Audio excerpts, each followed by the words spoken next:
Good morning, this is the Eager Beaver Show. You are listening to a True North Eager Beaver Media Incorporated podcast.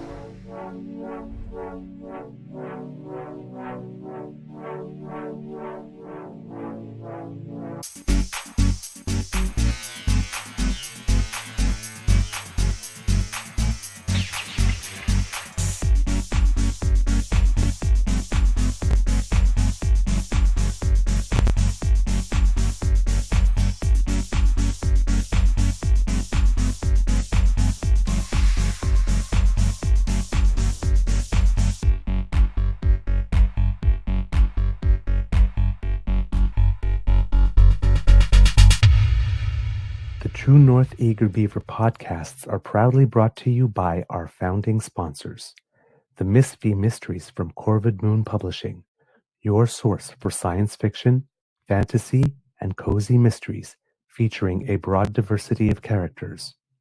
PsychicTarot.ca, book your tarot reading and unlock your spiritual journey. And the Pepper Master, hot pepper sauces made from farm-fresh ingredients to thrill your taste buds and expand your mind.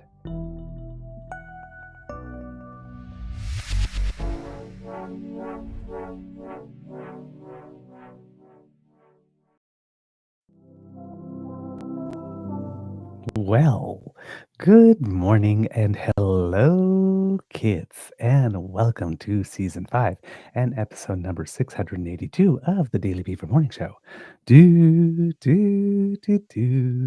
100% Canadian. Today, recording day is Wednesday, July 2nd, 2025, and as you can tell by the sun on my face, it is a gorgeous day here at the Beaver Lodge. I am your host, the Eager Beaver, pronouns he, him, hey, Mr. Beaver A, and with me, as always, looking fabulous in pink, is my good friend, Mr. Grizzly. A big thank you goes to our podcast founding sponsors, the Pepper Master, the Miss V Mysteries from Corvid Moon Publishing, and PsychicTarot.ca. Got a fun show for you today in that we're going to try to keep those Canada Day vibes going a little bit, even though there is some actual news in there too. But before we do anything else, Mr. Grizzly, how is your mental health doing today, sir? Well, I'd say pretty good. I'm just a little tired. It is 10 after 5, quarter after 5 here. So I've been up for, I don't know, 30, 40 minutes. So a little tired. But good. Yeah, had a fun time yesterday. I got some footage. It just doesn't seem to want to load for me for some reason. I don't know what's going on with that, but I'll try and get some footage up later. It will be content for another day. It might just be that. Yeah, good stuff. Hopefully, I see that we have Kits Jen and Kits Nona Carol with us. So I hope that you had wonderful and fabulous birthdays. I mean, the whole nation threw a party for you. So hope you got to enjoy and that you had a good time with friends and family.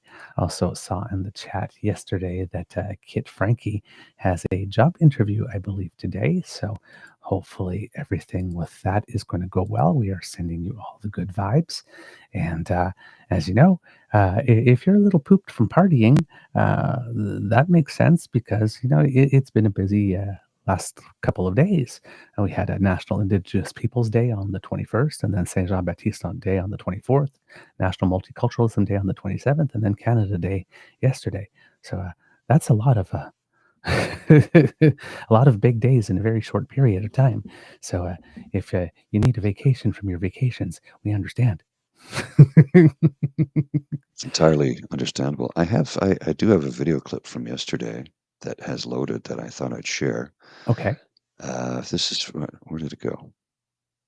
Oh, there it is. Wow. So they have a big parade here for Canada Day in Yellowknife, and it was pretty big. It went on for about 45 minutes. So here's a clip I wanted to share with you that you might not have been expecting in this part of the world.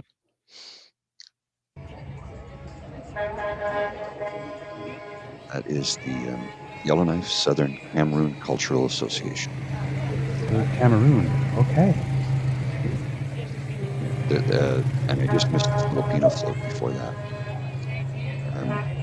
Yeah, so to give you an idea, uh, this is a very diverse city. It's not a monoculture. It's not what a lot of people would think it would be. It is very culturally diverse. And you can see the parade went on for quite a bit there. So yeah, just one little clip from the parade from yesterday. Lovely, lovely. I had I had put on the noise reduction thing, so that's why I didn't hear anything. It was very windy, so I had to cut else. Otherwise, you'd just hear, which Right. Exactly. not fun. Over here, kids and cubs who were hoping for some bonus beaver yesterday, it did not come because the weather did clear up over the course of the day. We did get some sunshine, so I went out and enjoyed a little bit of Canada Day there. Sorry for getting your hopes up and then not delivering. But the weather was originally calling for wet weather pretty much the entire day, and fortunately, the skies cleared up. So I decided to partake in that case. So I'm sure I'm sure the DAMFAM will be understanding and forgive me. But Oh still, yes, of course, of forgiveness course. forgiveness requested. Um, all right, kits and cubs. I heard in the chat yesterday, and I went to check it out. I don't know if you knew about it, but there was some eventful stuff in Yellowknife yesterday morning. Apparently, there was a little explosion. Yes, it did occur. And funny thing was, we had walked by that address the day before, the night before, I guess you could say. I still don't know what the cause was, but there was an explosion, and I will put this on the screen so people can see it. Yeah, this is just. Well, I mean, the downtown's not big. It's a decent size for a city of 20,000, but yeah, 2:10 a.m., 54th Street and 52nd Avenue. There was an explosion. Don't know what it did, but it was a boat that exploded, and you can see with some of the debris there, Wow. it took out the garage, and yeah, they don't know what the cause was, but you can see there's not much boat left, but some of it is in the trees. Whoa. Yeah, Okay. so I don't know. Nobody was injured, thankfully. Okay. I Good. don't know what the cause was yet. I'm sure they'll come up with a cause and report to us at some point in time. But yeah, yeah. And something that I did find interesting. So yesterday we went out and attended a bunch of the Canada Day festivities. As you well know, there was the scene from the parade that I just shared with you a minute ago. Hmm. But they have I'll call it multicultural alley, if you will. It's like a long laneway in this park where they were having the Canada Day celebrations, and representatives from every nation were there handing out food. It was like pretty awesome. Uh, you name the type of food they had so we sampled as much as we could, and it was some of the best food I've ever had. Video doesn't seem to want to load, so maybe I'll set it up for tomorrow. But uh, so we left the park because we had a meeting we had to attend to at 2:30. Right. Went to the meeting, came back home, had a bite to eat, and then said, "Let's go out." And Bridget was tired, and I was tired, but I'm like, you know what? I don't know when I'm going to be in Canada Day on Yellowknife again. She's like, "Yeah, you're right." So we went back down to the park, and everything was over Oh. at 6 o'clock. So Canada Day in Yellowknife is Canada Day. Hey. There's nothing that took place at night. It was very quiet here at night, whereas that's out of the ordinary for me, but coming Right. from Ottawa, where everything starts around noon and doesn't stop till 2 or 3 in the morning. Right. Right? So yeah, it was a kind of a bummer we missed out on a couple of things, but we had a good time. We had some great food. Bridget, of course, bumped into friends Of course. She has friends everywhere. because Canada is such a small country, and Right. everybody, Tom, Dave, or Bill, but I'm sure they're very nice. Well, we happen to know them, so Ah, lovely. yeah, Oh, it was kind of funny. yeah. Of all the places to bump into somebody from Ottawa, here. Right. We had a decent Canada Day as well once things cleared up.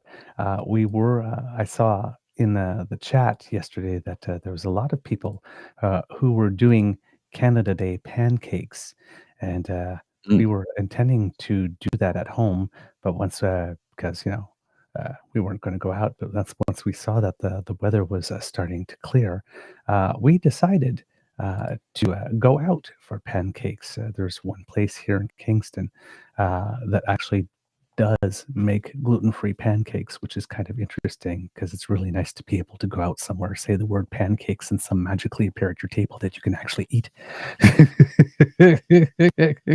At least in my world, it's a nice switch. So, yeah, Beaver Sweetie and I were out doing that yesterday. Little share here for all of that.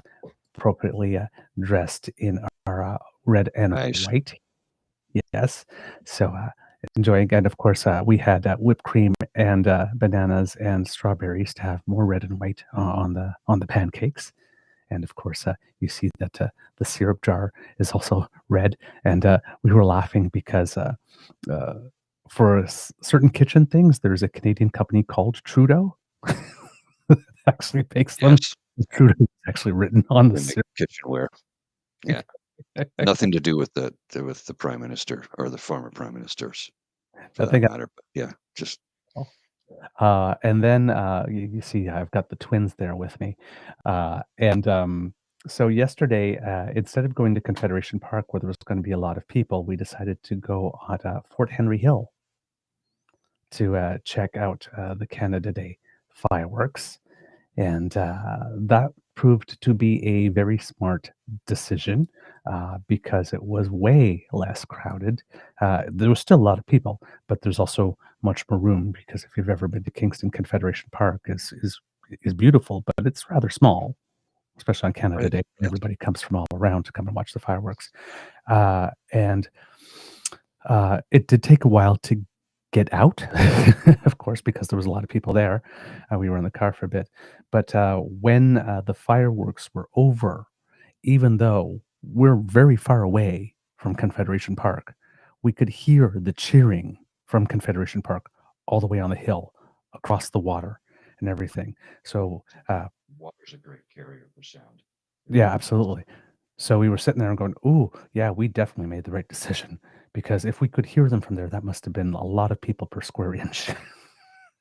I was a little nervous because Oh, that was the biggest crowd I'd been in since there. So it was kind of um, people just move in any direction. People just decide they're going to go diagonally. People just decide they're going to back up without first looking if there's anybody behind. Now, of course, not everybody expects that there's going to be someone with crutches behind them, but it's kind of stressful to try to walk with your head on a swivel to see where everything's going while you're trying to look at the ground where you see where you're putting your crutches so you don't put one in a hole or in a crack or something. So I didn't realize when we sat down finally, it was like, oh, okay, now I can de-stress. But for about the from the car to the place on the hill where we actually decided to sit, it was a little nerve-wracking. And then, of course, when we got moved from the pavement onto the grass, at 9 something at night, it's like, I don't have much light here to see where I'm going on uneven terrain. So, humble. but everything worked perfectly fine. I'm still in one piece, no boo-boos, no nothing. So it was well worth it because at first I was a little hesitant. My Beaver Sweetie had to convince me a little bit because I did want to go see the fireworks, but then I'm thinking, lots of people, lots of little, very small people who move very fast and change direction on a dime. Uh, and I was worried, but it turns out my Beaver Sweetie had thought of the perfect place. So technically, actually, it was our friends who thought of it. My Beaver Sweetie thought of asking them where's the better place other than Confederation Park to go watch them. And they suggested that, and he selected that out of all the options, and it was the right one. Great view as well, because we got to see everything. Sometimes at Confederation Park, because there's some buildings in front, but everything is launched from behind them, so we got to see absolutely everything. There was nothing obstructing the view whatsoever. So it was a beautiful display, and it was a nice way to end the day, given that we didn't get to go to the planned parade and all that kind of stuff around noon because the weather was a little iffy still at that point. But I watched the ceremony at noontime on the hill, and I was thinking of you because they actually did have a scene from what was going on in Yellowknife They had some performers there on the show. Mm. So I was Yeah, looking through the crowd to see if I would see you and Mademoiselle Fox there, but I did not see you. there was a lot of people out. Yeah. So yeah, the chances you were going to see us at all was slim to none. There was a lot of people there. So Ah, good stuff. All right. Hopefully, you kits and cubs have had wonderful Canada Days here. I'm seeing Kit Linda here saying, I prefer drone shows to fireworks. Fireworks are problematic for animals and people with PTSD. That is indeed true. And what was really interesting, too, is even though we were all the way on the hill, it's almost like, and I don't know why this is, but I've noticed this when there's fireworks, it's almost as soon as they start, the police sirens keep going off all over the place. car alarms usually. Yeah, these weren't car alarms. These were actually like police sirens. I'm thinking Oh, weird. like, who's taking this moment to break into houses? Strange. Yeah.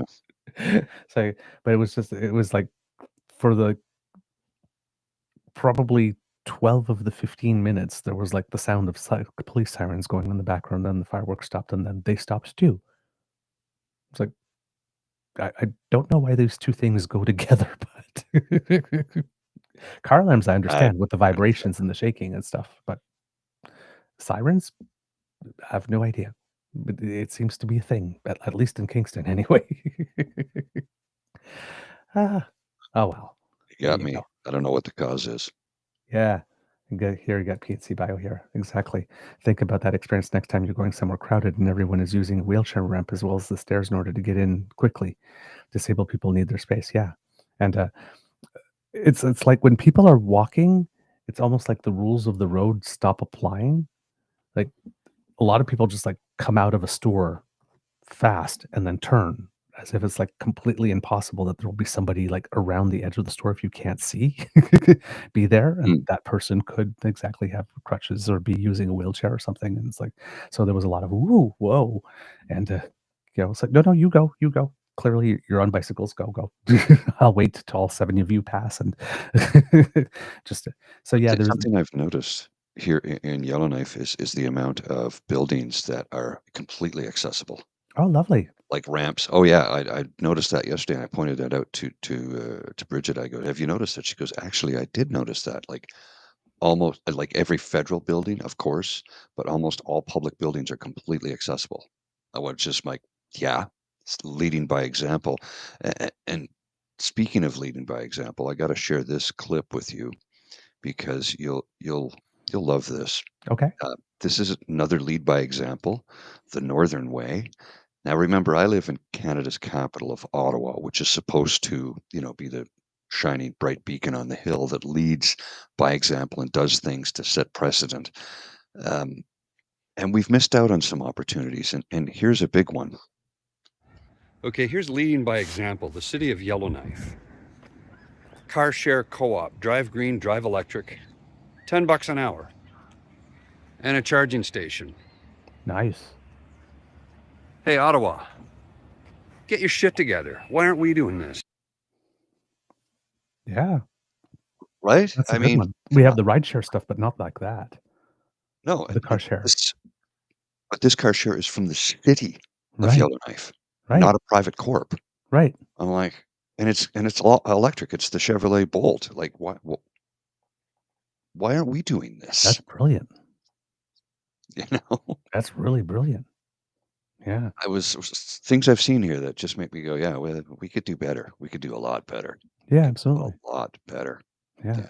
Yeah. Since we're talking about the North, just a little shout out to Kit Caprabone, who we saw in the comments on our show yesterday, who was writing in from Yukon.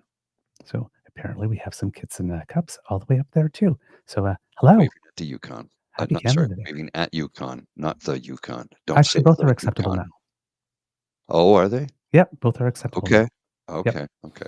I But just yeah, no, I don't like this. I don't like to screw up. no, actually, but yeah, I remember we read something like I think it was like 2 years ago or something like that into the show that they're now both acceptable. So there you go. Okay. Oh, Um, waving to Yukon. yeah.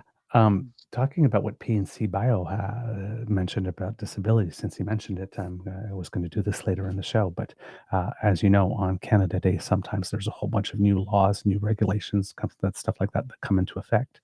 If you happen to be living in Ontario, and here, because we normally don't have a lot of good things to say about Doug Ford, I guess, but it seems here, according to something that I've picked up here, uh, quote, to help keep money in the pockets of those who need it, Ontario is amending regulations under the Ontario Disability Supports Program Act of 1997 and the Ontario Works Act of 1997 to fully exempt Canada disability benefit payments from being considered as income under Ontario Works, the Ontario Disability Support Program, and the Assistance for Children with Severe Disabilities Program. As a result, clients will not have their monthly payment reduced or lose access to health benefits provided through social assistance, unlike the case in Alberta. As well, Ontario is reducing the costs for seniors by amending various regulations to exempt Canada Disability Benefit as income for purposes of the Seniors Co-Payment Program, annual deductible waiver and co-payment fee reduction for the Ontario Drug Benefit, the Trillium Drug Program for households with high drug costs in relation to household income, determining the reduced co-payment for the Hospital Chronic Care Co-Payment Program, and determining the reduced accommodation amount for the long-term care home rate reduction. So, got to give a little credit where it's due. But Yeah. because Danielle Smith, in her wisdom, just decided that, well, since Albertans on disability receive the highest amounts than everybody else, they don't need that extra $200, and she's forcing them to apply for it so that she can take the money and add it to general revenues. And if you do not, well, your benefits could be, your eligibility for benefits could be under review. Can't even begin to tell you the ire I feel when it comes to that. Like, you're going to punch people while they're down because you can, force them to apply for a benefit and then take it away from them. Yep. I bite my tongue. Yep. Yeah. I saw a couple of other places that there's a couple of other provinces also that had taken steps to make sure that it was excluded, but I'll have to go back and do another bit of research to figure out which ones those are specifically. But at least if you live in Ontario, you don't have to worry about that. And like I said, that legislation has been amended, so I would assume that if that Canada Disability Benefit goes up, hopefully in the future, those will still apply. They won't re-amend them. But yes, as Kit PNC Bio said, and we mentioned that on the show, the only reason that it is $200 is because that's about the amount that Prime Minister Trudeau then, at the time, was able to offer without provinces looking at it, or at least several provinces looking at it as an opportunity to claw it back. It seemed to be that was the amount that most of them were going to let slide without even making an attempt, because the original goal of that program was to get everybody over the poverty threshold. And that did not happen at all. Like, not even close. Would fight it. Yeah. Not even close. But that's the thing, right? It's the federal government giving something, and then the provinces decide they're going to claw it back or not spend it all on what it needs to be spent, and then turning around and then blaming Ottawa for the fact that things are terrible. Once again, the problem is the Conservative premiers, folks. Yep, indeed. They do not have your best interests at heart. They just don't. They don't. They just do not. So, but yes, at least a tiny bit of good news on that. But yes, again, when you think about it, that the amount is only $200 and what the original goal was, it's kind of weird. Yeah, Doug Ford really shouldn't get a cookie, I guess, for that. I guess in a way. But I mean, even if it was $200, she still did it. Yeah. Yeah. Right. So it just goes to show. I was reading something yesterday that somebody was thinking, trying to come up with the definition of what evil really was, and about the only thing that they could come up with is that evil is lack of empathy. That's about Well, the common trait. I'd say that's a pretty accurate statement. It certainly seems to be, it tracks. It tracks. Let's put it that way. Yeah, just complete and total indifference to anyone else and what they may be going through. I hate to say this, but I'm going to have to tap out early. Okay. I'm not feeling good. right. I think it's just lack of sleep, to be honest with you. But just before I go, I need to share something with you. Yes. This is what's the word I'm looking for to describe the complete lack of awareness? Oh, We yes. know that is it August 18th is the election date in Battle River Yes. Crowfoot? Yes, August 18th. So okay, so August 18th, and we're pulling for you, Bonnie. We're going to try and get as much support for you as possible. But this is just depraved indifference, ignorance. I don't know. So you can take a look at this. Okay, so this can't be real. Oh man, the spin that we're going to hear after this, folks. Buckle your seatbelts. Here we go. So what you're looking at is Pierre Poilievre with his wife, Anida, in a 1995 Canadian red, I guess you could say, Rolls-Royce Corniche convertible, driving through Battle River Crowfoot in the Canada Day Parade. The riding that is rural, made up of rural folks who do rural things, and he's riding in a Rolls-Royce Corniche.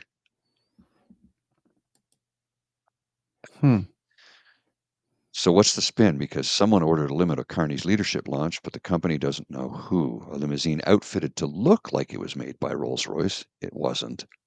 Arrived at the Edmonton venue where Mark Carney launched his leadership bid. So what's going to be the spin on this? Mark Carney did it, so it's okay. Pierre did, except Mark Carney didn't do it. Somebody ordered it. It wasn't a Rolls-Royce. Pierre Poilievre actually rode in a Rolls-Royce on Canada Day, a British automobile, which, okay, part of the Commonwealth, but it's not exactly what we would call the Volkswagen, the people's car. Maybe if he rode in the back of an F-150, but riding in a Rolls-Royce Corniche, dude, you just said to the people of Battle River Crowfoot, you are beneath me. You are not important enough for me to come and talk to you. I will ride it in my insulated $300,000 automobile. Like, man, we all predict he's going to win, and he probably will. Unfortunately. But my Schadenfreude for him wanting to lose is off the charts. I want him to lose so bad. I know, me too. Just because, look, people in Alberta who know go, he's not an Albertan. Sure, I know he was born there, but he hasn't lived here in 25 years. He's lived an insulated, isolated lifestyle, as evidenced by the fact that he rolled in a Rolls-Royce Corniche on Canada Day. Yes. One of these things is not like the others. I just can't. So on that note, folks, I'm going to have to go back to bed because I did not get a lot of sleep, and it is early in the morning here, earlier than normal for me, and we have a work day ahead of us. So Yes. I'm going to head her back to bed. Tomorrow I'll be reporting live from a different location. Ooh. Still in Yellowknife, of course, but a different location than I'm currently at. So until then, folks, you have yourselves a wonderful day, and thanks for coming out. We love and appreciate each and every one of you, and I'll see you soon. Rest well, my friend. All right, kids and cubs, Mr. Grizzly with us, making a really, really huge effort to join us early in the morning, especially waking up that early to be with us. I keep on telling him he doesn't have to. Self-care comes first, but he is so committed to the DAMFAM that he definitely wants to make sure that he comes in and says hello to you every morning. So I'm very, very happy that he does. Just goes to show how far he's willing to go to be able to make sure that we have a good show. And I personally appreciate it myself. Kids and Cubs. So, since we're talking about them also, one of the things that happened prior to Canada Day, and I'm sure if you are living online, you've probably noticed, but it seems that Avita put that she is going back to her Pretty and Smart magazine type thing.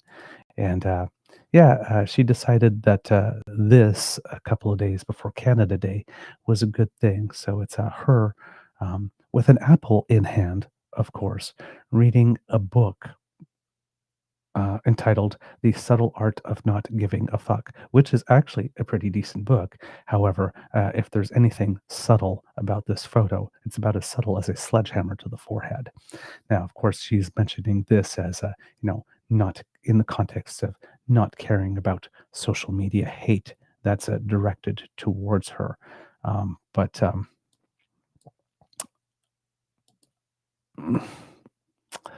when you run your own magazine, like when you have your own show, you decide on the editorial content that is to be presented. And editorial content should be chosen for your audience most of the time and not for you. And again, I'm guilty of it myself. During Pride, there's a moment when the Prime Minister made a speech at the flag raising on the Parliament Hill, and of course I spoke to it, but definitely from a much more personal perspective. So yes, I mean that's the advantage of having your own show, is that you can bring your own personal perspective at certain times, but you would hope that it was to be helpful, right? And completely altruistic in those instances. And while there is indeed a message out there that's important about making yourself as immune as possible to social media hate, because there are people, and some of these, there are some people, but mostly there are accounts that are, probably not real people in terms of necessarily behind them, or, people not necessarily being themselves, but just doing what they feel they need to do for engagement, clicks, and money, regardless of whether or not that's what they feel or not. Because we learned that a while ago when we saw Facebook accounts pro and against, organizing rallies pro and against things, and they were both tied to the same person. So it was really, whatever they believed, their own personal beliefs were pretty much agnostic to the cause, right? It was just, let's inflame both sides and generate some clicks. And, whether it's for the pro side or the against side, since we run both accounts, all the money comes to us, right? But there's just this particular way that them two go about doing their business that has, the best way I could call it is a soapy film of ick over it, and this is seems to definitely be one. To me, it's the Canadian version of Melania walking around in that jacket that said, "I don't care, do you?" on the back of it. So yeah, you know, the Polyevs will do what the Polyevs will do, I guess. But when you add that to the whole general, no, fuck your feelings, but mine, you need to make your whole existence vibe of that particular movement that they label as conservatism, but is not. It just seems to be one more thing on the pile. So there you go. Yesterday also, how would I put it? Totally unrelated to this. Well, not totally unrelated, but similar movement in the United States. It seems that noted televangelist Jemmy Swaggart finally somebody came to get him. finally, and has passed away. Uh, Again, as the saying goes, it's always important to speak good of the dead. Jimmy Swaggart is dead. Good. And I will leave it at that. I said something a little different yesterday, and had a couple of people going, "Oh!" And it's like I basically said hell got a little bit hotter today, which had a lot of people going, "Oh!" And I said, "Sorry, I call them like I smell them. I just do." So yeah, for those who follow the bad people, um, and yeah, but enough about them for now. We do have to talk about Pierre a little bit later, again, because he did a couple of things that were particularly shameless and tragically hilarious. So we'll get to that. But we're trying to keep the good vibes going. Um, Before we keep the good vibes going, however, there is one other little thing that happened in British Columbia because, well, it's Canada Day, but as we saw in Yellowknife with what happened to the boat, not all the explosions were in the sky and colorful and made people go ooh and ah. There was another explosion, this time in British Columbia, and it was at the offices MLA Bowen Ma, who I'm not sure if they're still the emergency preparedness minister, but they were prior um, to the most recent election. But yes, there was definitely an explosion at their constituency office. Um, David Eby has called the incident profoundly concerning and troubling, and it definitely is. At the time that we heard about it, there was fortunately nobody injured, but an active police investigation. I don't know if there's been any updates on that yet. I have not had time to check. Bowen Ma, of course, is also a new mother. Uh,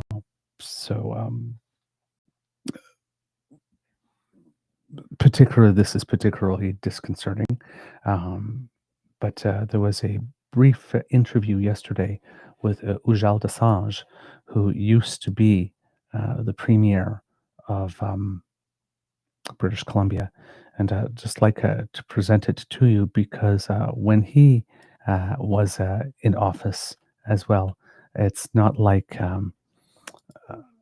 he didn't have a couple of experiences as well with this type of how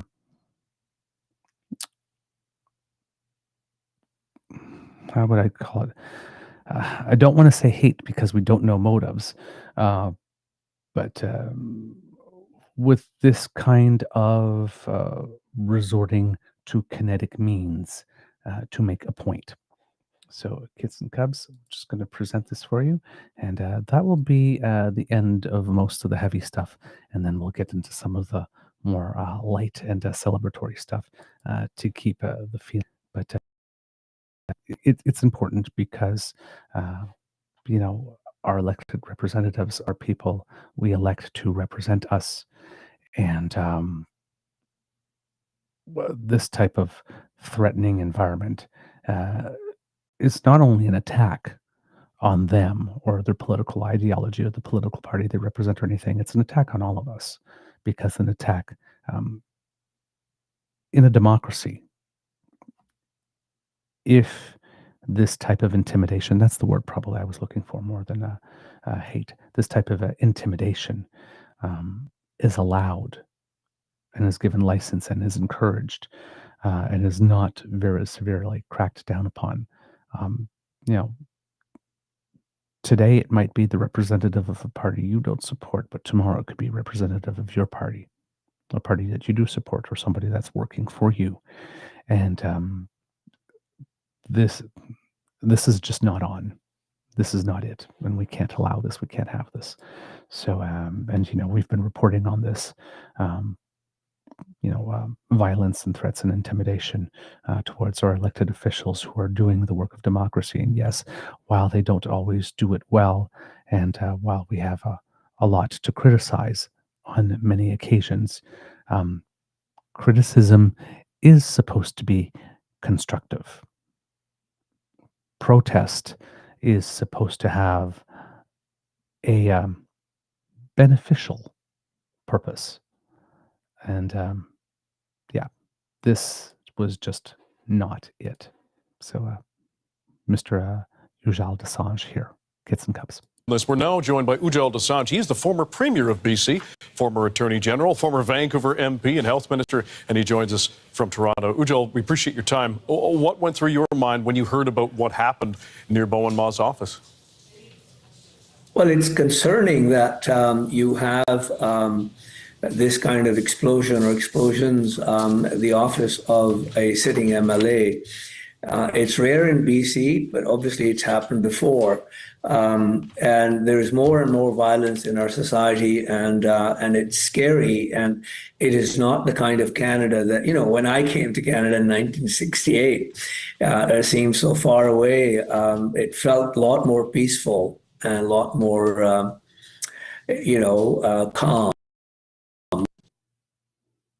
And that's not the case anymore, obviously. And now, when we say this has happened before, you had a similar situation outside your office a number of years ago. What can you share about that? Well, it was the year 99. I was the Attorney General, and somebody threw a Molotov cocktail into the office and damaged some computers and some other things and endangered the lives of tenants that lived upstairs. Because my office was on the ground floor on East 33rd and Victoria Drive. And it was scary. I wasn't the first one to hear about it. My constituency assistant, who was the contact listed on the emergency, he was the first one to hear about it. But it was scary. And we had our own feelings about who might have done it. I've been fighting all kinds of battles all my life. And we had suspicions, but nobody was ever arrested or prosecuted for that offense. You've also been an MP and the health minister I mentioned. Threats against MPs are up 800% in the last 5 years, and that's in a report by the House of Commons. What do you think needs to be done to perhaps better ensure the safety of politicians in Ottawa and at the provincial level? Well, I think obviously, they should all take precautions, but more importantly, I think that we all need to begin to speak up against this increase in number of threats and violence against public persons, people who are in politics, people who are ministers, people who are advocates, people who are social justice advocates or other kinds of advocates in society, not just the elected people. I've had threats when I wasn't elected, and lots of threats and assault as a result of my advocacy of a particular point of view. And that has continued, and it's not acceptable in Canada. We are a wonderful place, a great country, and we should all make the effort to denounce these kinds of things very seriously and make sure that we can allow for peace and goodwill to prevail in this country. When you talk about moving beyond just the threats against politicians and other public figures, BC is, as you know, has seen a rise in high-profile violent incidents. The Lapu Lapu Day tragedy festival tragedy comes to mind. What action would you like to see either authorities or others take to prevent these incidents from happening, and then holding to account those who were found guilty if they are? Well, obviously, investigations and prosecutions are very, very important in these things, and stiffer sentences. But I think more important is to prevent these things from happening in the first place. Therefore, all politicians, all people in public life, whether elected or not, whether just activists or elected MLAs or MPs, I think we all need to sort of conduct ourselves in ways that we don't aggravate the situation. Two, that we actually talk about Canada as being a very beautiful, tolerant place, caring place, that it has been for a long, long time, that we need to actually improve it now from what it has become. Former Premier of BC and former Attorney General and former MP Ujjal Dosanjh, we appreciate your time. Thanks very much. Thank you. So there you go, kids and cubs, from someone who's had a little bit of a personal experience with these types of incidents. Yeah, this is not the Canada that we want. The Canada that we want, since we're talking about Pierre, let's talk about Bonnie a little bit. Is something more, a little more like this, I would say. This is from Bonnie's Facebook page. Yes, so while I was running around in a Rolls Royce, Bonnie Critley was, 22 years of service, was with members, or members, I guess, former other veterans, and doing her Canada Day thing with them, marching with them. And she had to say here, Happy Canada Day, but let us not forget the fallen at Beaumont Hamel, lest we forget. Nor should we fail to acknowledge the Treaty 6 and Treaty 7 territory we stand on, or that signing that gave our writing its name. The differences between those who serve their communities versus those who expect to be served are not hard to find. This is our home, our writing in Battle River Crowfoot. And I would like to draw your attention to that final paragraph. The differences between those who serve their communities and those who expect to be served are not hard to find. Bonnie Critley, marching with other veterans, versus Pierre being driven around in a Rolls Royce Corniche. I would think that final paragraph spoke volumes. I found it particularly, there's a word in French, percutant. It's hard-hitting. It got me, it made me pay attention. It's like, oh, yeah, okay, you're not playing, you're walking your talk. And I happen to have a particular fondness for people who are consistent over time. And that is the case for Bonnie Critley. So if you want to support her, because the campaign is officially underway, and I was going to do this yesterday and then forgot before we signed off, so I'm going to do it today. If you can donate to her, because it is a federal election, and therefore you can donate from coast to coast to coast, well, this here is how you would do it, kids and cubs. So I'll just put a little thing on the screen for you, and therefore you can look at it. Real change that takes more than words. It takes boots on the ground and your support. A little play to the boots, not suits thing that Pierre was talking about, because Bonnie Critley, whether it's her cowboy boots or whether it's her military boots, is definitely boots and not suits. So if you would like to help Bonnie keep fighting for the Battle River Crowfoot seat, then you can send your donation to donations@bonniecritchleyindependent.com. That's donations at BONNIECRITCHLEY independent, INDEPENDENT, so Bonnie Critley Independent, all in one word, .com.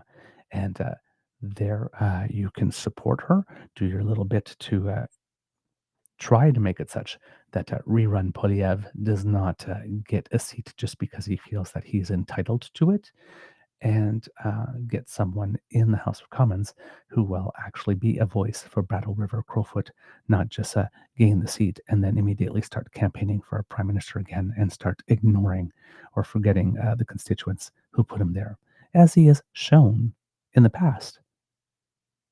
is his pattern, or at least is his instinct, if not pattern.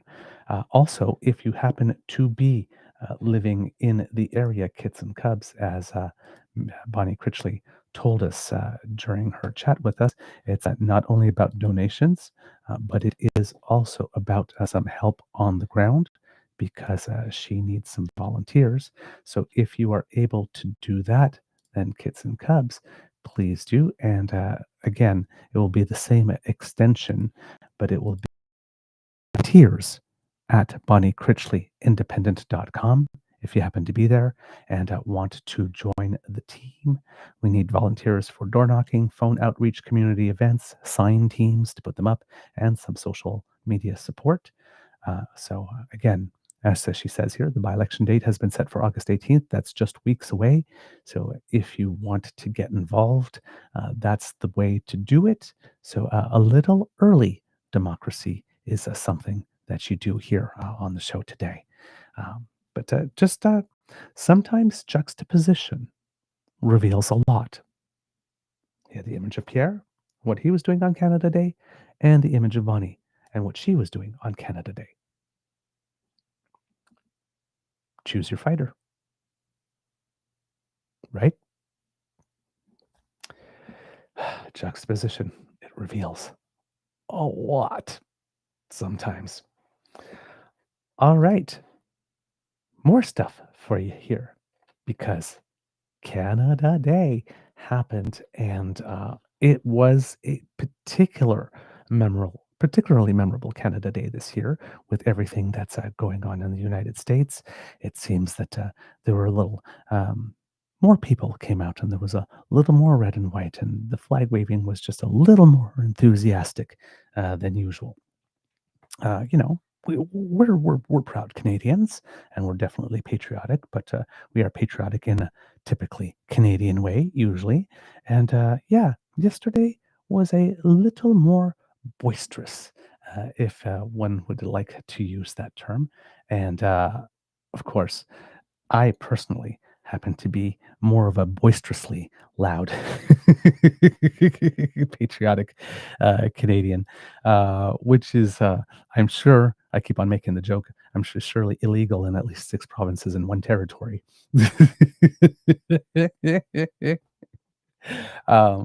But yes, I am completely all in for the red and white. But most people are a little more subdued than I am, and it was nice to see people um, uh, raise the game, I guess I could say. And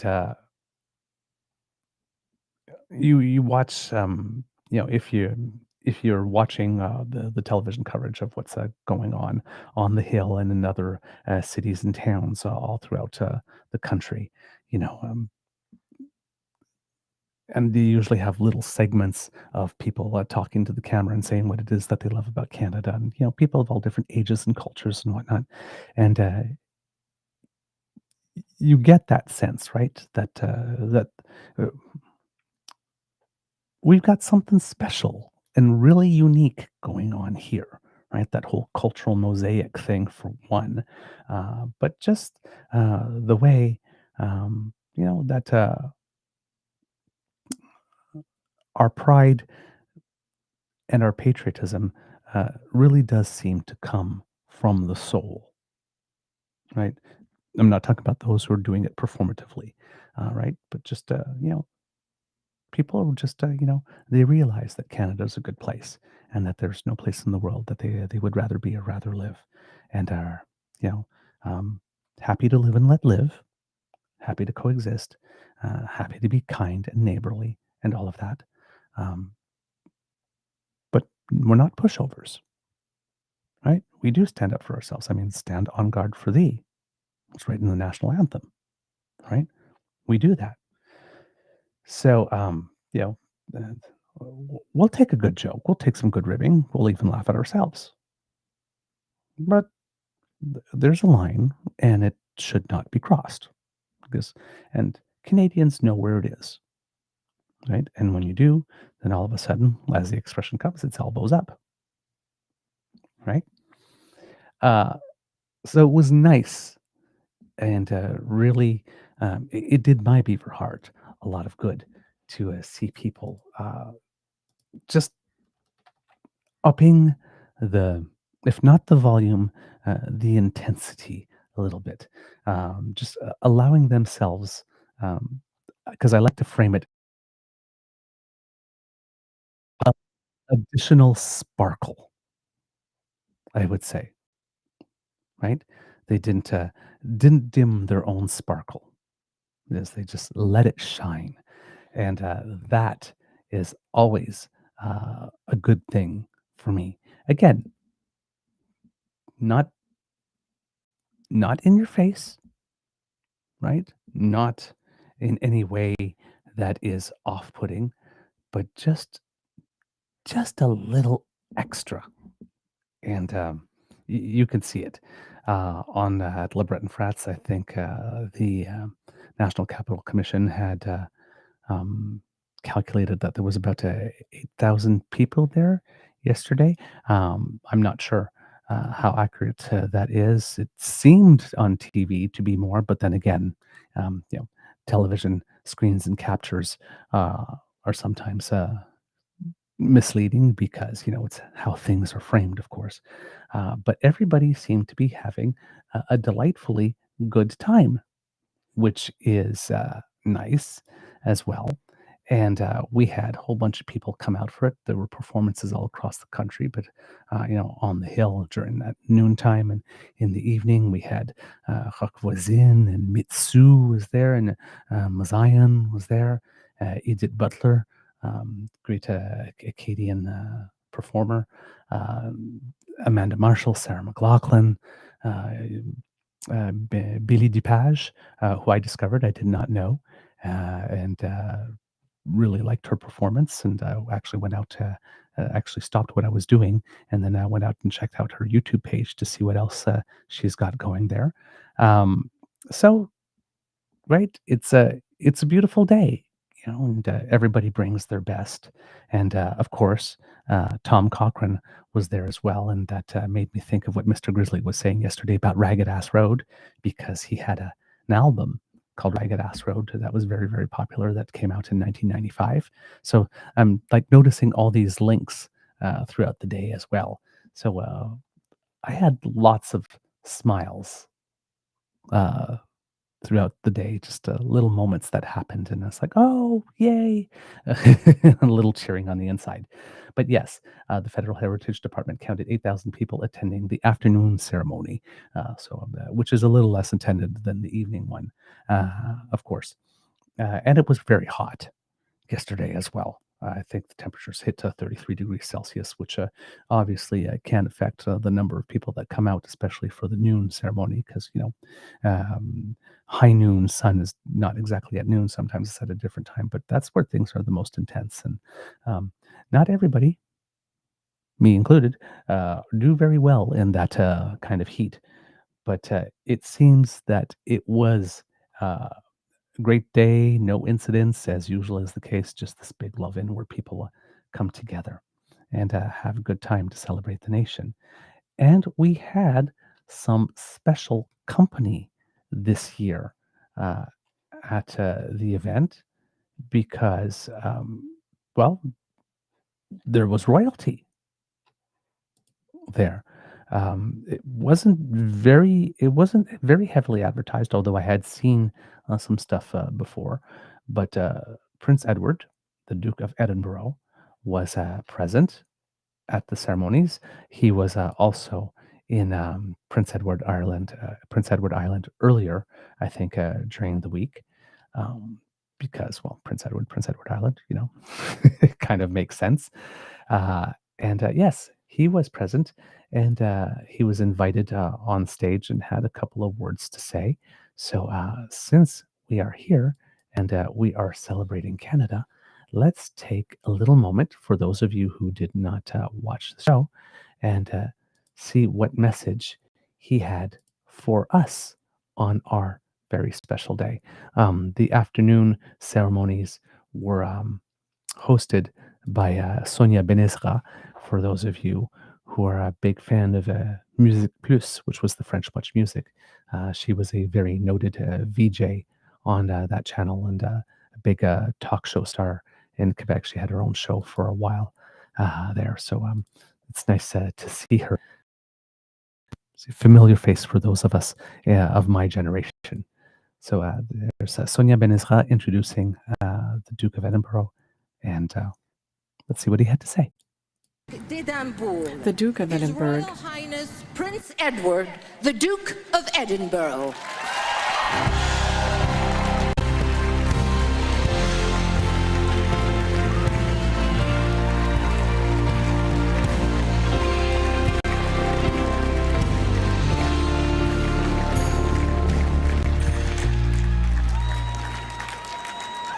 I'm not really emotional, it's just a bit warm out here today. Hello, Canada. Bonjour, Canada. Il me fait plaisir d'être à Ottawa. It's a pleasure for me to be here in Ottawa on this day to celebrate Canada Day.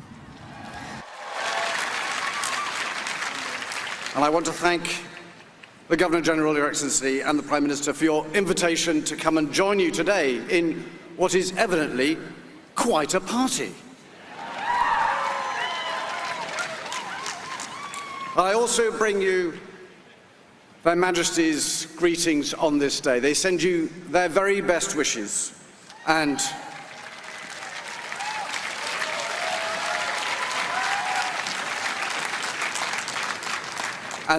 they do want to say thank you for the wonderful welcome that they received just a few weeks ago when they were here. And they realized it was a very short visit and it was only to Ottawa. But I know they want to come back and they want to spend more time here and to visit more provinces in due course.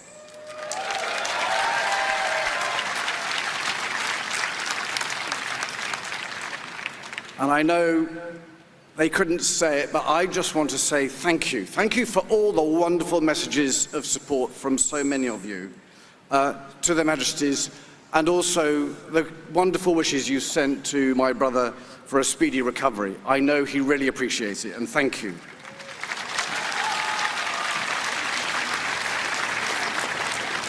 And I think I can speak for all my family when I say we take immense pride in Canada and Canadians for all that you do, for the work you do overseas in the global scene, for all those who give back to their communities, for all those who choose to serve their country, especially those in uniform.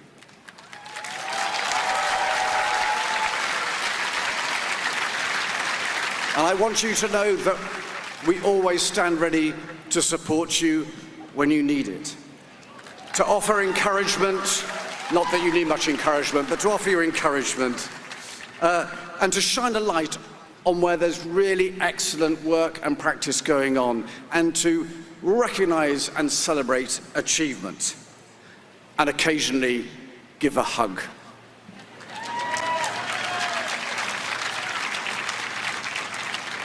But today this is about celebrating you as a country, who you are, and what you should be proud of.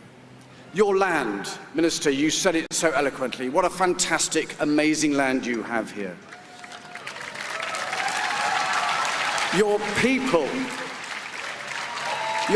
from the First Nations to the most recent immigrants, the skills and the talents that have shaped your journey to where you are today.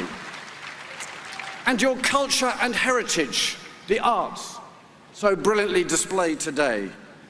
So rich and varied traditions, the way you tell your stories and the values you hold them dear. But most importantly, your achievements. So we may be 158 years since Confederation, but the story of how you and your forebears have built this nation is a much longer story and should be celebrated as well. So, let's dispel any negative thoughts. Today is about positivity. Today is about celebrating what we have, what we're fortunate to have, and what is right, and how fortunate we are in what we do have. Our friends, our families, and also what brings us together, what unites us. And seeing this sea of red and white, there is only one sense that I have here. And today is truly a celebration of you, your home, in your land, strong and free.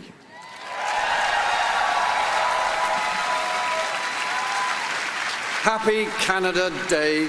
Bonne fête du Canada. Merci beaucoup. Thank you.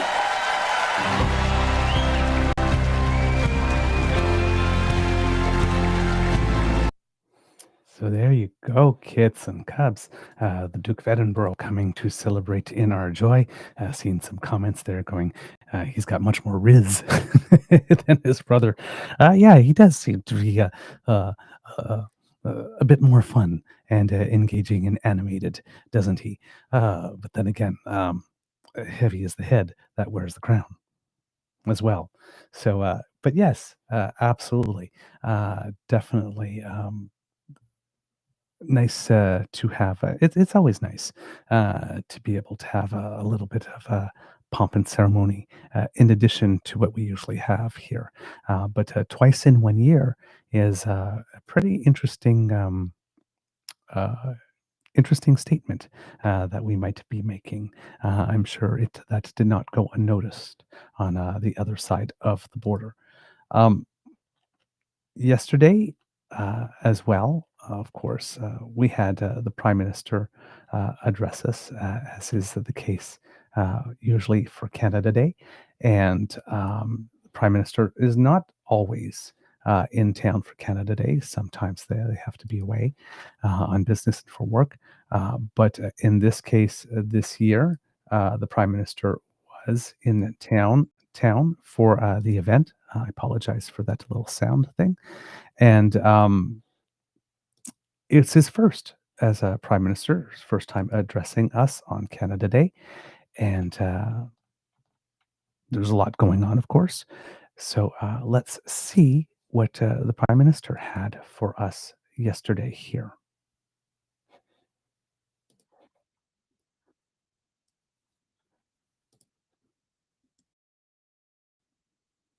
Introduce him on a Canada Day.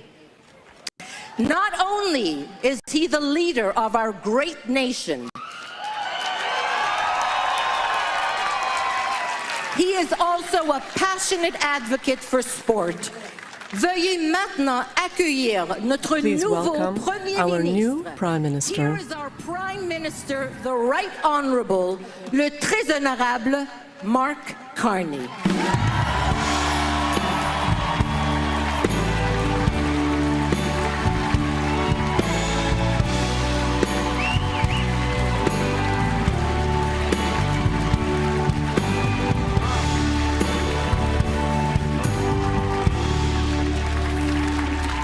Mon Dieu.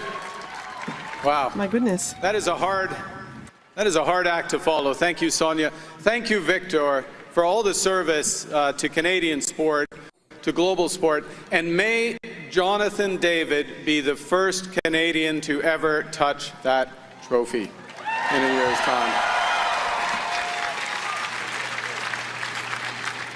Son Excellence, le Gouverneur Général, Son Altesse, His Excellency, His Highness, the Duke of Edinburgh, Sonia, the Minister of Fun, or rather the Minister of Identity and Culture.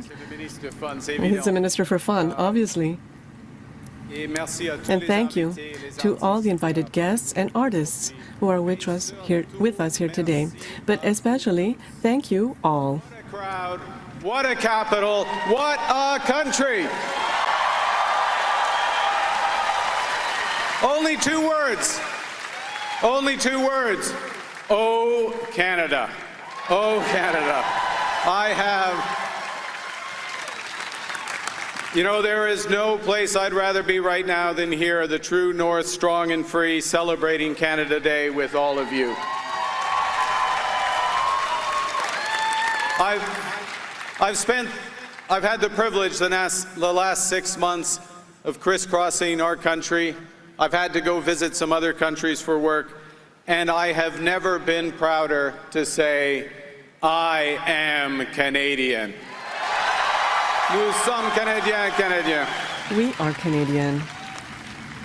And I'm particularly proud that in a world that's fraught with division, that we under the maple leaf have considered our options, and we've decided not to pull apart and fight, but to come together and to build. Because that's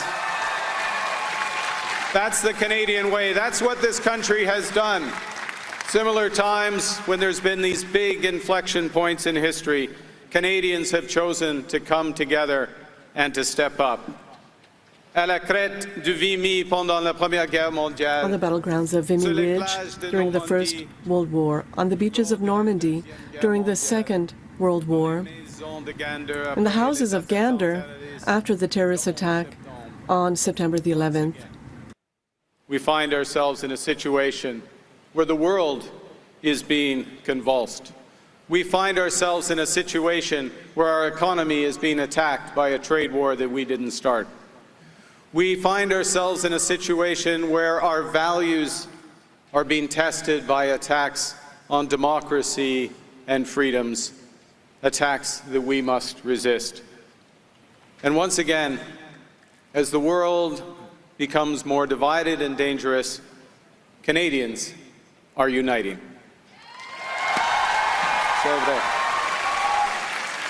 We're united. We're uniting and we're putting our values into action. Notre réponse est de bâtir Our response is to build a strong Canada. This is what we're doing with Bill C-5. That was just passed by a large majority of MPs in the Parliament. Is a new national building permit that allows us, indeed, it compels us to come together and to build, baby, build. To build our nation in full partnership with Indigenous peoples. To build, and thank you, Nathan and Victoria, for honoring us here today. There you are, yes. Together, we will build one Canadian economy connected by major projects, powered by Canadian energy, transformed by Canadian technology, and crafted by Canadian workers. Together, we will break down barriers so that you can buy Canadian anywhere, and you can work in Canada everywhere.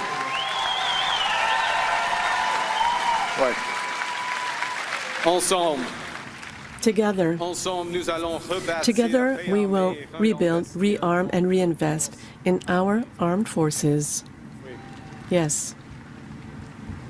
This is crucial. We want Canadian leadership to not only be defined by the strength of our values, but also by the value of our strength. Together, we are taking over the control of our future. Together, we're writing our own story, not having it dictated to us by others.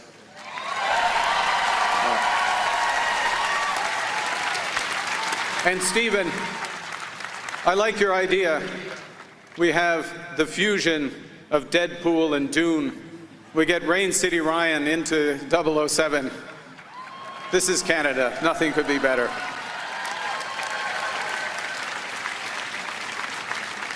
Your Royal Highness, as you alluded to a few weeks ago in a historic throne speech, your brother King Charles told Canadians, and I quote, "We must be clear-eyed.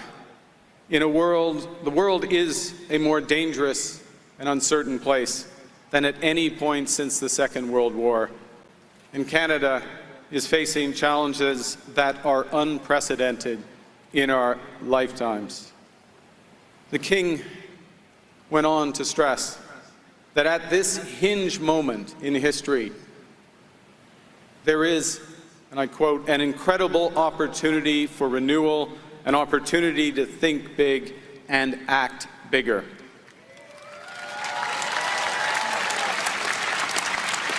And that is how Canada carved out the St. Lawrence Seaway in 5 short years.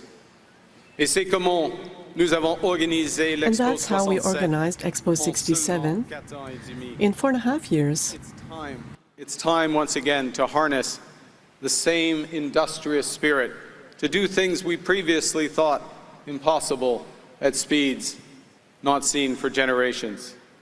So it's time that we build twice as many homes using Canadian technology, Canadian skilled workers, and Canadian lumber.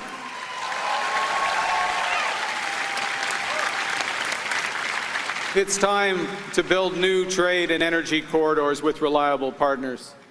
In partnership with the provinces, the territories, and Indigenous peoples. It's time to create hundreds of thousands of good jobs in skilled trades.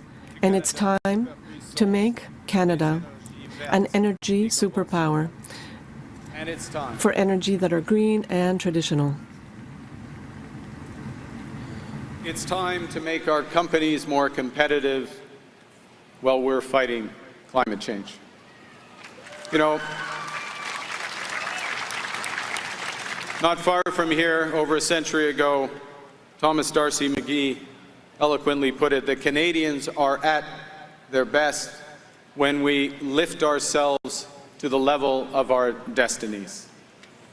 Now, Canada is already the greatest country in the world. But our destiny is to make it greater still. And greatness isn't defined by words, it's achieved by actions. Greatness isn't something we just say, it's what we do for ourselves, but particularly for others. So, while we work to build the strongest economy in the G7, we know that that isn't an end in itself. But it's the way, it's the means through which all Canadians can live in security, in dignity, and in harmony.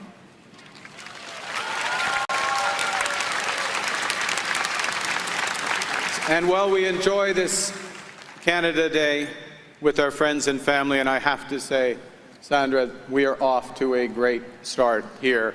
While we enjoy this Canada Day with friends and family, we remember that too many Canadians are still struggling and suffering. Alors que nous profitons nos parcs As et we de nos enjoy lacs, our parks and our lakes, we cannot forget climate change that is burning down our forests and destroying biodiversity. And while we enjoy peace and security at home, we witness the wars and terrors abroad.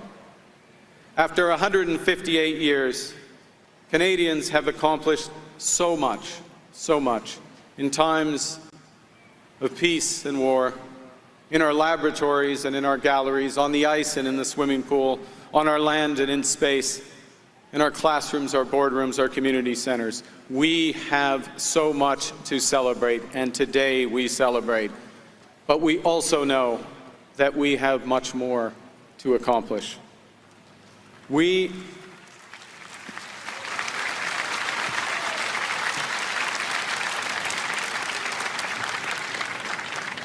are a country that is great because, in part, we know we can be even better. We're a country that does things because they're right, not because they're easy. A people that see kindness as a virtue, not a weakness. And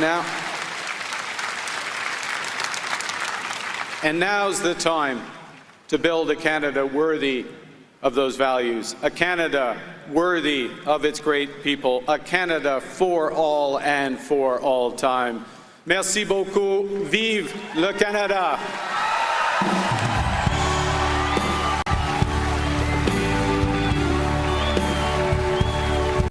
There, you'll notice at the end, Vive le Canada, which reminds me a lot of Jean Chrétien, because he'd always end his speeches with that, but a bit more of enthusiastic one. Vive le Canada!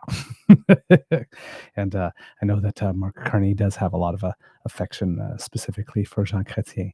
And so, yeah, it's nice to hear Vive le Canada as well to end that. So, Prime Minister, his first ever Canada Day address, of course, bringing attention to the fact that we are in a particularly unique moment, particularly when you consider our very rapidly changing relationship with our neighbor to the south. But as usual, expressing his trademark confidence in our abilities to take on the challenge that presents and to emerge from it on the other side stronger and better than we have been before, even though it is going to be hard work and lots of work remains yet to be done. So clearly in theme with what he's been presenting to date, and there was a couple of references there, in case you missed them. Or didn't understand what he was talking about there, but when he was talking about Jonathan David and getting his hands on the trophy, he was talking about, of course, the World Cup, that is of soccer, that is coming to North America in 2026, and hopefully Jonathan David, who is a player on Team Canada, would be able to get his hands on the trophy. And when he was mentioning Ryan and Deadpool and James Bond, it seems that very sought after Canadian director Denis Villeneuve, director of the films Arrival and both the Dune films that came out, has been tapped to be the director of the next movie in the James Bond 007 series. So it'll be very interesting to see what type of mood and vibe and feel he brings to that franchise. So yes, Canadians achieving things everywhere.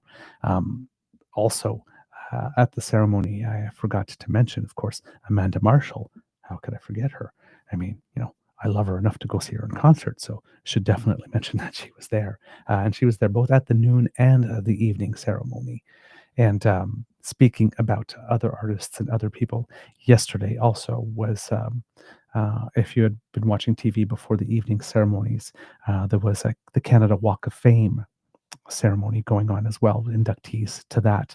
And we had a whole bunch of people. We had Tanya Williams, who was a star on The Young and the Restless, who was inducted. There was Our Lady Peace, the famous band that was inducted to the Hall of Fame. And you had people from all walks of life. You had people from the world of medicine, can't remember his name, Tyrone, but I can't remember his last name off the top of my head, who's a doctor that pioneered a lot of stuff having to do with cardiac surgery,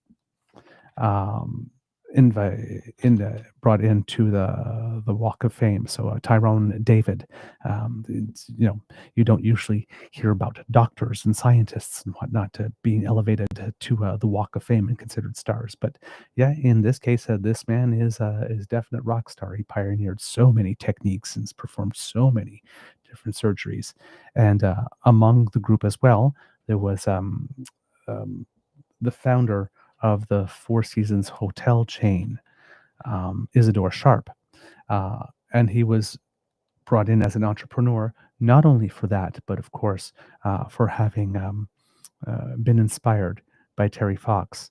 And because he had lost, Isidore Sharp had lost a son to cancer as well. And so he was very moved by Terry Fox when he started his Marathon of Hope. And when it became clear that Terry Fox, his cancer had returned and he would not be able to complete his run, and that would probably be that the end of his life was imminent. He's the one that came up with the idea of the Terry Fox Marathon of Hope, the run, not the Marathon of Hope, but the annual run that takes place and now has to raise money for cancer research, and that takes place in many countries around the world. So he was honored for both of those things. And at the afternoon ceremony, it was really interesting because there was a moment of tribute to Terry Fox, which unfortunately we can't show because there's music behind it. They used the Tragically Hips song "Courage" to it, and there was a video and then a dance number from the dance troupe that was brought there, and then they brought his brother on stage, who was doing. There's now a bike ride for hope. Of course, for Terry Fox, and to raise money for cancer research. So not only do we have the run, but now there's a bike ride. So all of that was brought together in that moment. When the Prime Minister also mentioned Ryan Reynolds, there was a specific reason, because Ryan Reynolds was there on stage as well with 4 other people who were inducted as officers of the Order of Canada. Which, of course, that's some of the highest honors that we can have, and the Order of Canada has 3 levels, of course. And so the officers, I believe, is the second tier. There's members first when you're inducted into the Order of Canada, and then there are officers that are which is like the second level, which you're brought in, and then there are companions, which is the absolute highest level that you can get. And yesterday on Canada Day, as it often happens, there were 83 particular inductees into the Order of Canada, either at higher levels or becoming members for the first time.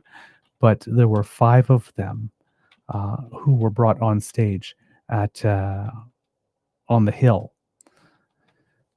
to receive their honors from the Governor General in front of everyone.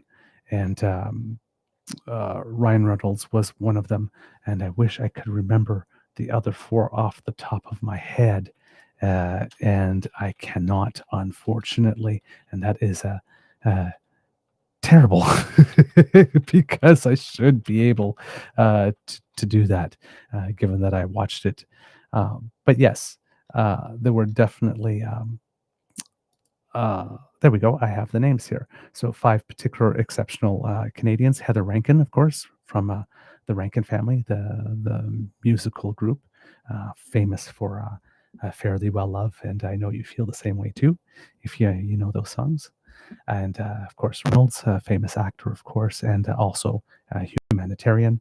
Then they had Deantha Ray Edmonds, Scott Oak, right, sportscaster, and Scott Oak lost a son, unfortunately, as well to, I believe, addiction, and has done a lot of work for sobriety. And then Kim Thuy Lang as well. And Kim Thuy Lang is a Vietnamese-born novelist whose acclaimed literature chases the Vietnamese diaspora, highlighting the migrant experience and learning of a new culture. So she's the author of a book named Rue that came out in 2009, which was adapted to a film in 2023, as well as Man, I don't know if I'm pronouncing these correctly, in 2013, V in 2016, and M in 2020. Her works have been published worldwide, and she actively supports causes as well that strive to provide a better understanding of autism. With regard to Deantha Ray Edmonds, because I sort of glossed over her, she's the first Indian professional classical soprano in Canada, recognized as one of our country's most prolific emerging creators of performance works, and she's been a tireless ambassador of the centuries-long traditions of the Nunatsiavut. Let's try that again. Nunatsiavut. There we go, pronouncing that correctly, Nunatsiavut musicians, and an agent of reconciliation.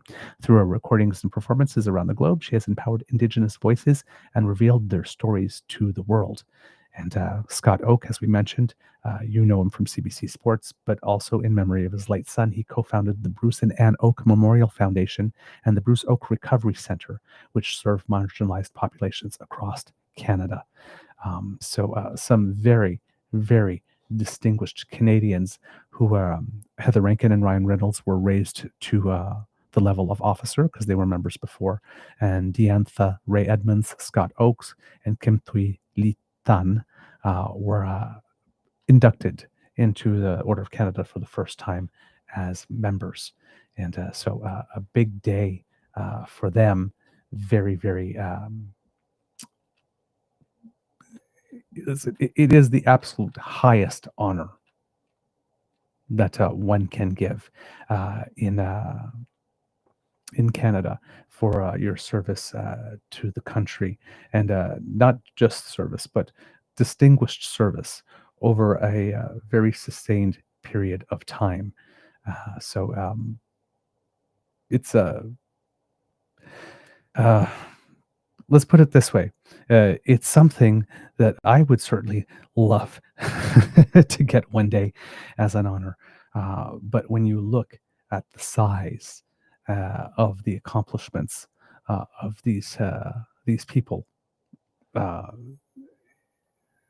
the bar is set very high, and I doubt very much that will ever have achievements that are that significant. But it's always nice to dream that one day that could happen to you.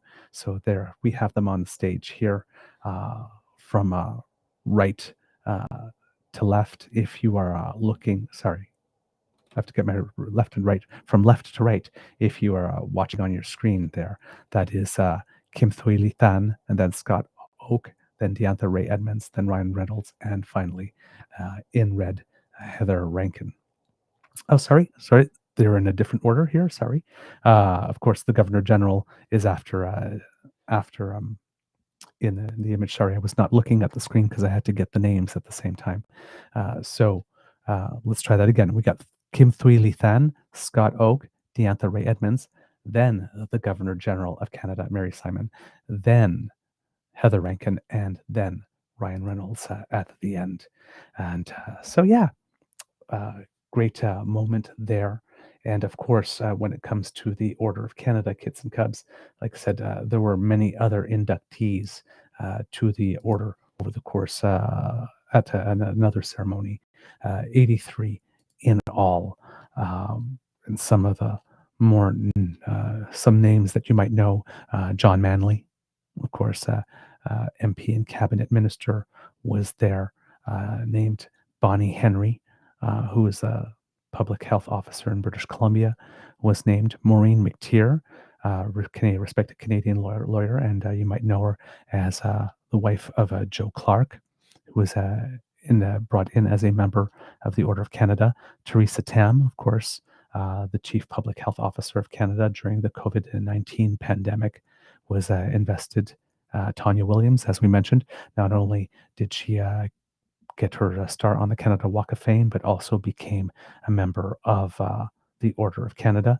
And she wasn't only for her success as a character on The Young and the Restless, but also as a founder and executive artistic director of the Real World Screen Institute and Real World Foundation. She helped create a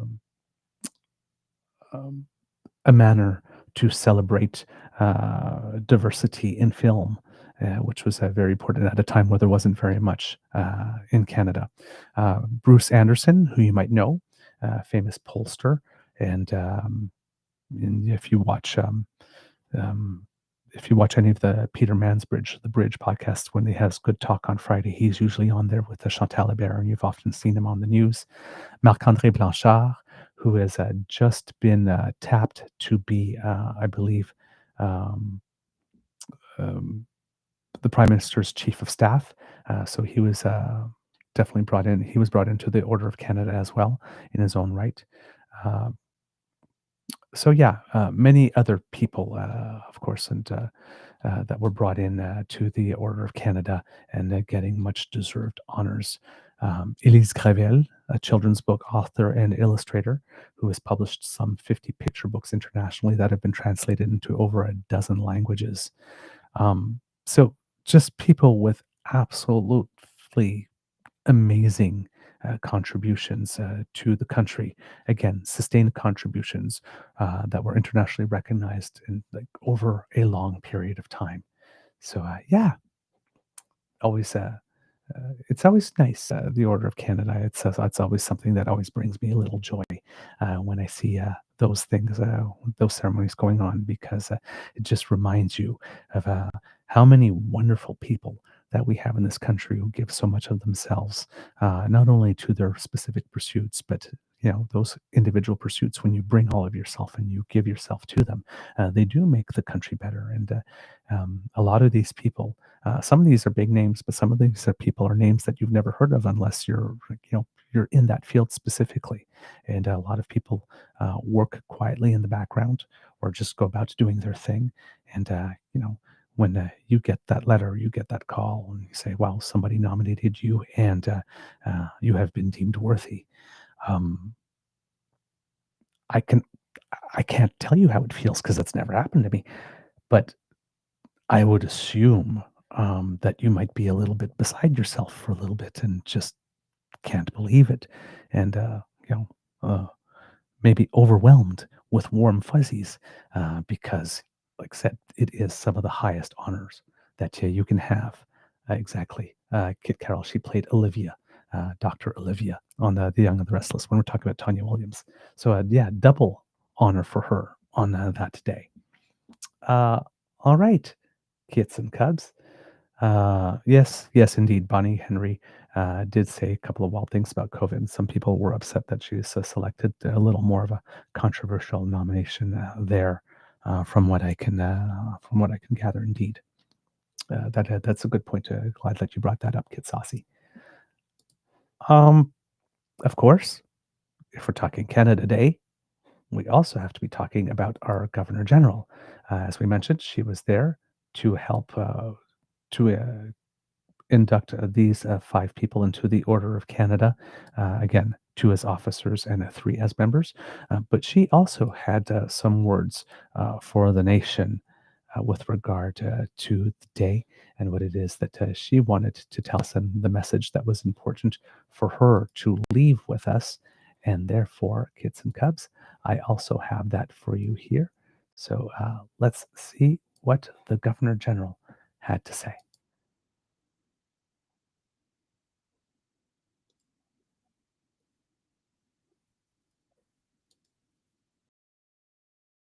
Honorable Mary Simon.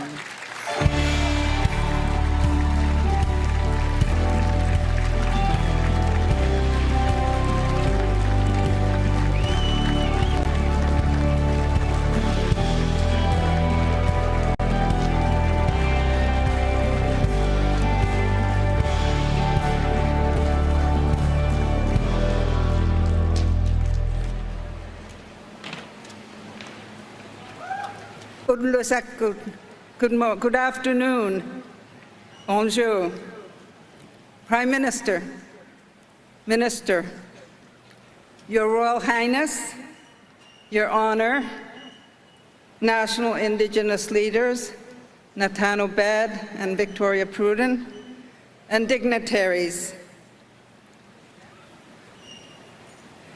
Chers Canadiens et Canadiennes, Dear Canadians, fellow Canadians, Nunahadika, it's so good to see you celebrating and enjoying this show.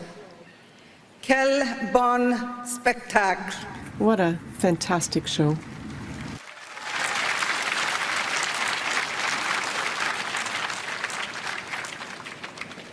Meeting Canadians this year, from coast to coast to coast, I saw many reasons to celebrate.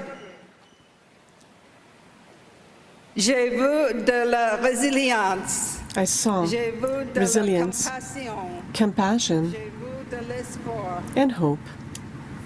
Your Royal Highness, your presence here today and the recent visit of Their Majesties King Charles and Queen Camilla are clear demonstrations of your fondness for our country. Today, I want to share with you what I like about Canada. We share this vast land, and I love that in all of its enormous geography, it's often the little things that transform lives and communities. The small steps you take each day really count, and they add up. Les pas que vous faites chaque jour. The small steps that you take each day count. What I have seen is people acting with kindness, teaching children, building bridges, understanding between people. We are on a journey of reconciliation, making a path with passion and compassion, courage and care. It began by truly listening, by honoring the truth of the past and holding space for the pain and resilience carried by Indigenous peoples. Kindness is the thread that weaves our communities together. Ce que vous faites chez vous, dans votre communauté, What you do at home in your community gives life to a bigger picture. It's what builds this great country. It often takes ayuinata. Ayuinata is an Inuit word. It means you have perseverance in the face of adversity. It means never give up. Cela signifie de ne jamais abandonner. It means to never give up. I remember my grandmother, Jeannie, when we were living in a small village, used to be called Fort Chimo. Now it's Kuujjuaq. When we were visiting with family and friends, the elders, as they were leaving the home of the visitors where we were, would say ayuinata as they were leaving, everyone reminding themselves that we never gave up. So I'd like to ask you, all of you in this beautiful place, to say it with me. Ayuinata. Again, ayuinata.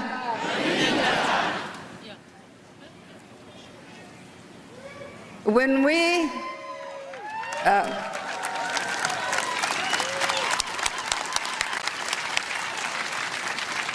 if you will indulge me 1 minute, I'd like to speak my mother tongue. Anana tsiara peruk satilunga iqamagisoga pulalagatta inuhatitinik anilangalgaming uhasungu hatalak simamata taimang ayuinata ayuinaneakhugu ilunata taimailok hatta simayuni iqamasungu Tana uhausata ilallagelwa inuttitun.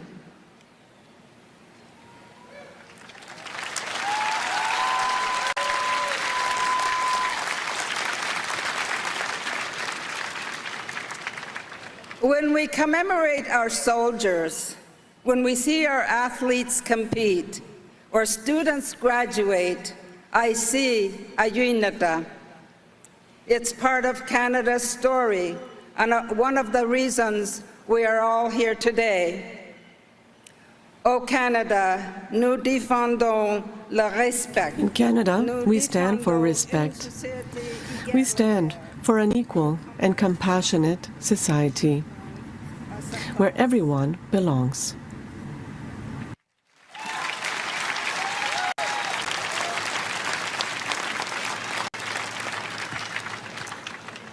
We work together to improve and protect this beautiful creation called Canada. When we include everyone, humanity is better for it. In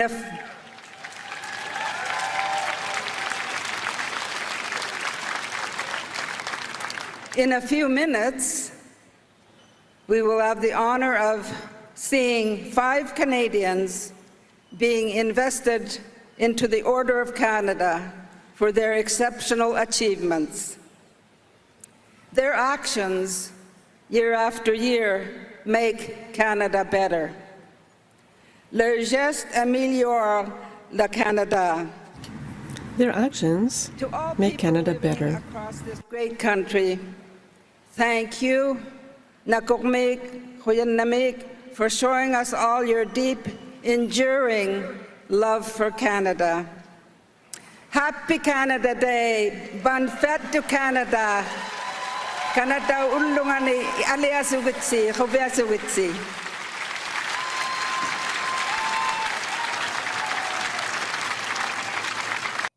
And there you have it, kits and cubs, the Governor General. And a lot of the things that I love about Canada are in there. She's talking about Ayun Nata, and everybody joins in and applauds. She speaks in her native language. And though most people in the crowd do not know specifically what it is that she said, does matter. They have they get the vibe. Yes, and they applaud because there's room for everyone here. And everybody can be Canadian and whatever else they are.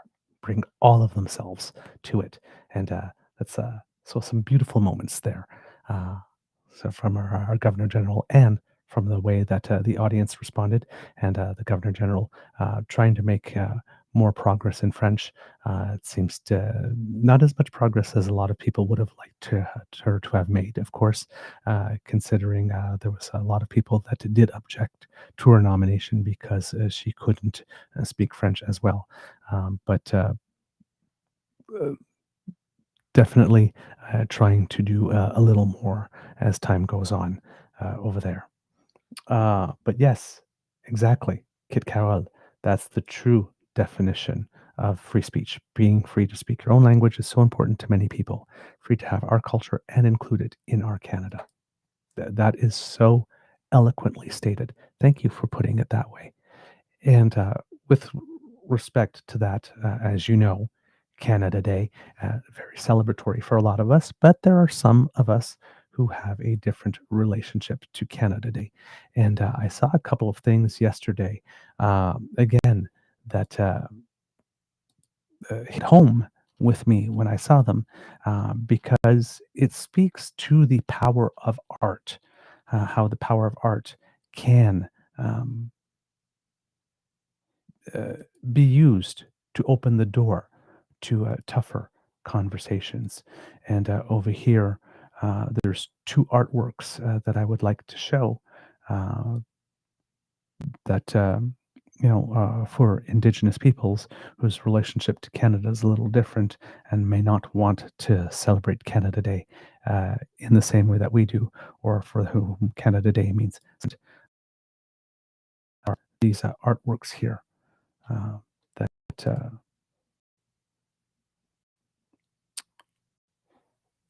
come along. So black robes, of course, the Catholic priests at the time, helped by the RCMP, who were taking children away from their families in order to bring them to residential schools.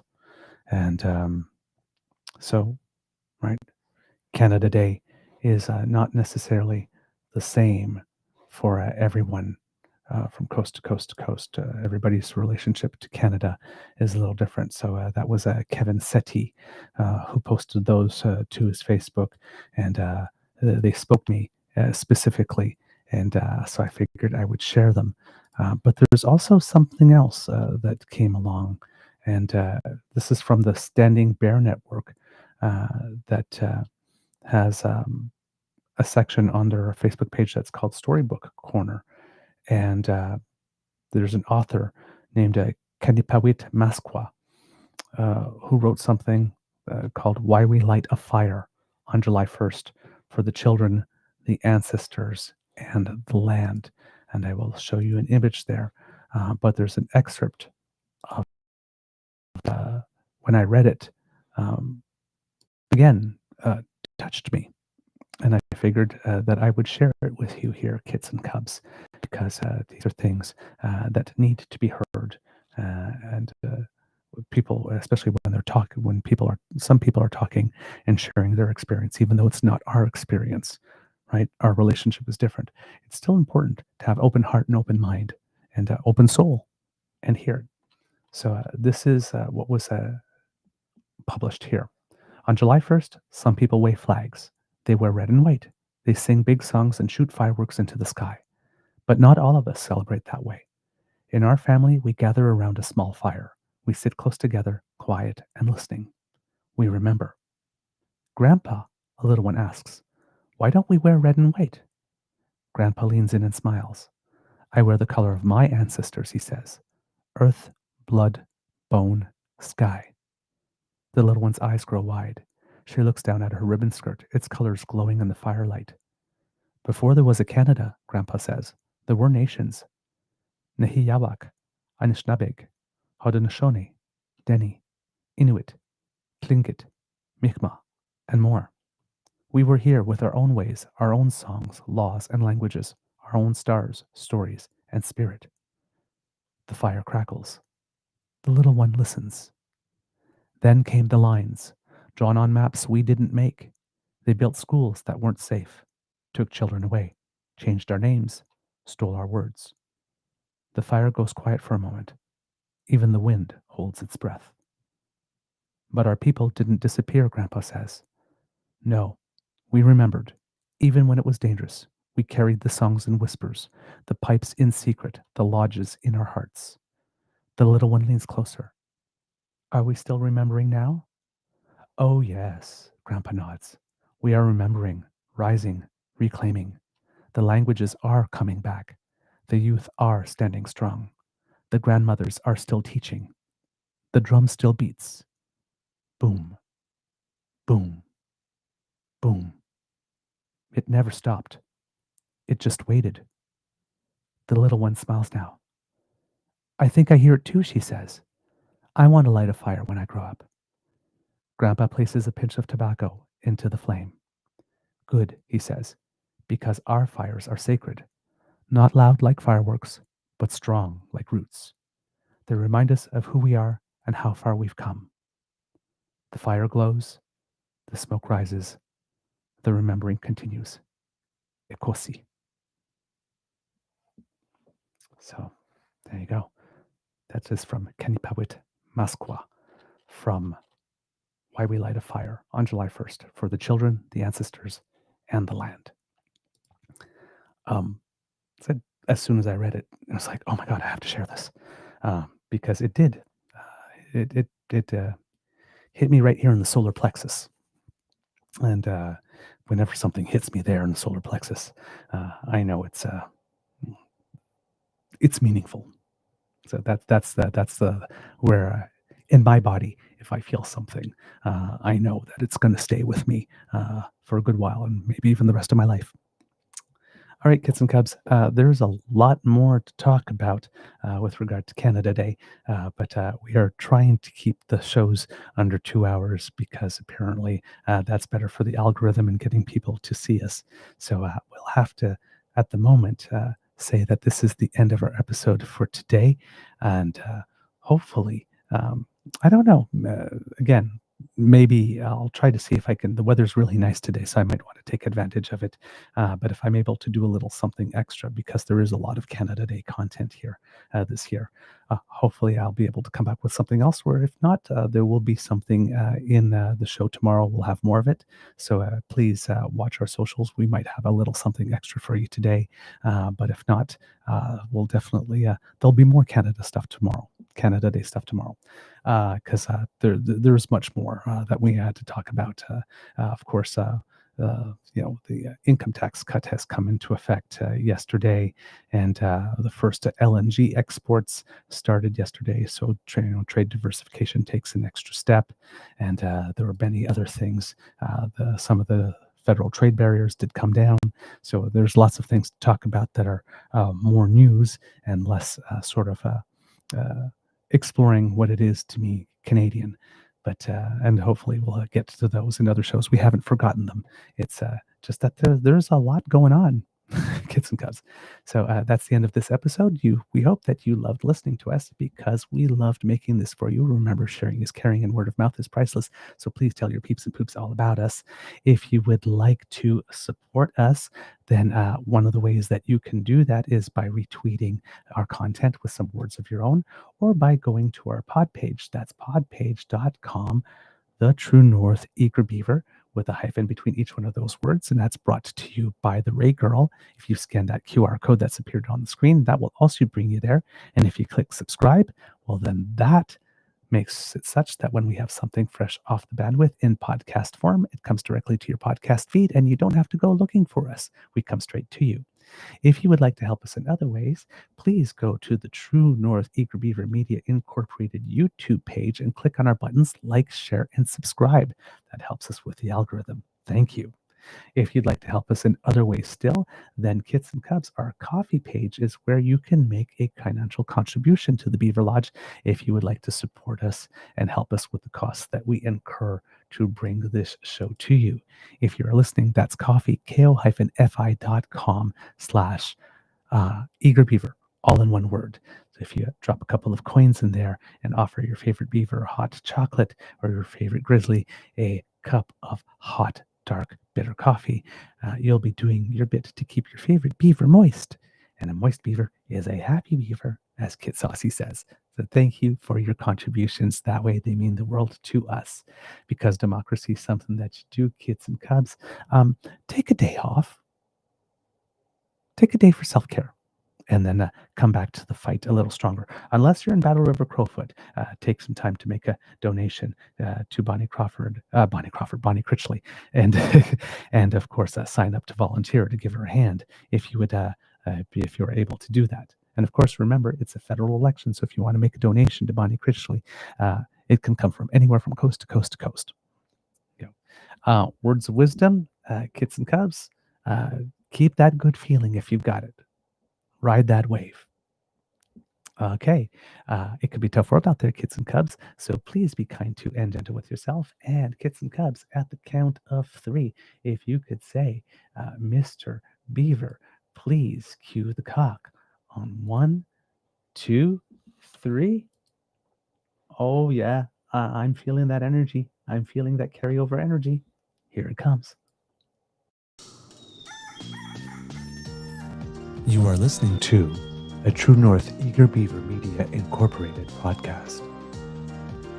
The True North Eager Beaver podcasts are proudly brought to you by our founding sponsors, the Misfit Mysteries from Corvid Moon Publishing, your source for science fiction, fantasy, and cozy mysteries featuring a broad diversity of characters, CanadianTarot.com, their uniquely Canadian online eclectic tarot community, and the Peppermaster, hot pepper sauces made from farm-fresh ingredients to thrill your taste buds and expand your mind. We are grateful to the Crier Media Network for its support, Pete Jarvis for our artwork, and Paul Joseph Something for our opening and closing sequence music.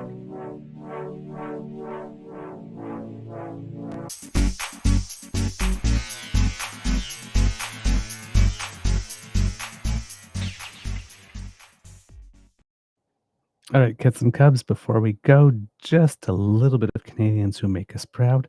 At Wimbledon over the past 2 days, Canadians have been playing in the first round and have done very well. Carson Brandstein, who was taking on the world #1 Arina Sabalenka, did lose, but not after having a very, very impressive second set in which she showed the world what she can do. And we're definitely going to be hearing a lot more from her. Felix Auger-Aliassime won his first round in a 5-setter. That was a little tense. Things were doubtful for a while, but he managed to get it out. Leila Annie Fernandez also advanced to the second round with a rather convincing win against someone who was given a wild card. Denis Shapovalov, unfortunately, lost his first round match. He's been having a bit of a difficult season here, and he will be dropping out of the top 32 in the world, and hopefully he'll be able to get back in there in time for the US Open. And we got a bit of bonus Canadian content because Victoria Mboko, who we've been talking about a lot, who didn't make it out of the qualifications round, but was one of the highest ranked losers in the third round, got into the main draw because Anastasia Potapova decided to withdraw and took on the number 25 player in the world, and she just keeps winning. So she won it convincingly in 2 sets, and it goes on to the second round. So 4 of the 6 Canadians advance, the other one being Gabrielle Diallo, who had a very, very convincing 3-set win against Daniel Altmaier. So some of them are in action today, and that's all I got for you. Bye, everyone.